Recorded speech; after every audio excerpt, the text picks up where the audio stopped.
Hi, I'm the Highway Walker, and today you're going to watch my hillbilly husband build his own rain barrel. And he's going to do it as cheap as possible. Cheap, cheap, cheap. And it is great for you to have this information in case you would like to set up a water source for yourself. If you live in the city water goes down, there's no electricity. It's great to have this source available for, drinking, cooking, gardening, even flushing your toilets. I'm going to make a rain barrel. Now you go to buy rain barrels, they're like $100 or something. I paid $15. This is a 32 gallon trash can. So out of a trash can, we want to have a way to get the water out. So I'm going to hook her up right now. I'm going to hook up a spigot. Now I got 3/4 inch. I'm going to make a 3/4 inch hole to stick my threads and all that through so that we can have drainage from the bottom. That's what we're going to do first. First, I'm going to drill a hole right about in there. I'm going to pick one of the flattish surfaces to go.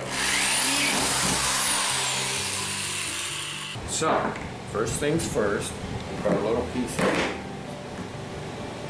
And then, I want to put our piece on there.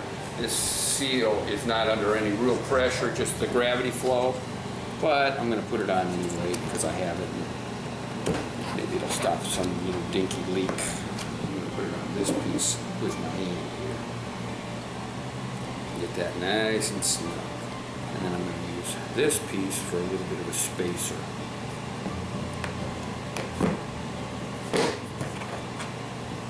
Now on the inside, I found, I don't know what this is, but the threads do match up, and I'm able to put it on the other threaded piece. And then I've got this part, which I took from a flusher, an old flusher that I had.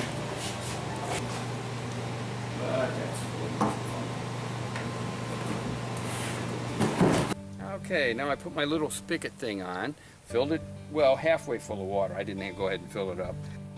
And now all we got to do is turn the spigot, and out comes the water. Oh, awesome. Okay, now I'm going to get ready to put the lid on my rain barrel. And also we got to get rain in there. So I'm going to make an opening between the rain gutter, and I'm using flexi hose so that it can bend and we can shape it to whatever to get the water from the rain gutter to our rain bucket. So I'm going to hold it here, get it where I want it, and then mark it. I'm using red. And that's about what we're going to do. Now I cut it with a utility knife.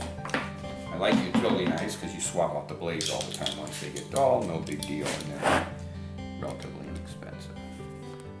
So let's just cut it. And having a lid on the rain barrel is going to help keep it debris out and bugs and everything else. But you'll still have to use some type of water filter for safety to... Yeah, this is not drinkable water that you're making here. This is for, you can clean it up, so it's better than no water, but you can use it for plants. You can use it for whatever you need water for, including drinking and cooking if you clean it a little bit. This is coming off the roof of your house or your shed or wherever you're putting your rain gutter, so it will need a little bit of cleaning. It's not well water that's been cleaned by the rocks.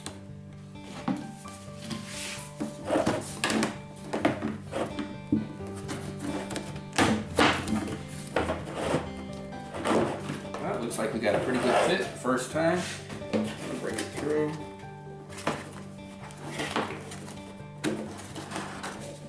Awesome. And we are in. The whole project was $34.57. The brick I didn't buy, I had those in the backyard. This is, I had a 7-foot project, so I had 12 inches left over on one of my 8-foot pressure treated wood. The reason I put the wood on there to protect this plastic from that harsh concrete. I did too high. The reason I did it high off the ground, that'll give you more gravity flow. If you say you want to put a 50-foot hose, that way you're not hauling water a good distance, you can get it closer to where you're working. You can do a 50 or 100-foot hose, whatever, and it'll slowly trickle out because you'll have gravity flow. That's why I put it on this large stand. Or a bucket under it if you're trying to get... Right, or yes, there could be a nice bucket so you're not right against the ground trying to get water out. See, it works very well. Awesome. And I just put a little water in. The higher it goes, the more pressure, of course, you're going to have. I just got one of these flex hoses. It was about $8, and that way I can maneuver it and get it where I wanted. I put it on the end spout here. This was, you know, coming down and draining, and it goes right in here. See, nice and easy. $8, you're in, you're down. I already showed you where I cut the hole. If you want to keep like big leaves and all that out, put a very large mesh, maybe something like a 1/4 inch or 1/2 inch mesh you can put on top here, and it'll keep the big leaves from coming down. You can't do a heavy mesh because it'll clog up so fast because you are getting stuff off the roof, so there will be some small bit of debris. That's one of the reasons I didn't do all the way to the bottom on this, so that the debris will fall down and get to the bottom. So you'll have to clean out your rain barrel every now and then. It'll get a lot of debris in the bottom. Because it's plastic, you want to have weight in it at all times. I already put water in, tried to keep water to about here to where that is, and that should give you enough weight. It's not going to go anywhere. If you want to drain it totally, put a couple of bricks in it or something very heavy so it won't blow away. But you fill it up to about to where that spigot is. That's going to be heavy enough. It's not going to go anywhere unless you have a hurricane. And in that case, I would suggest putting this away for hurricanes.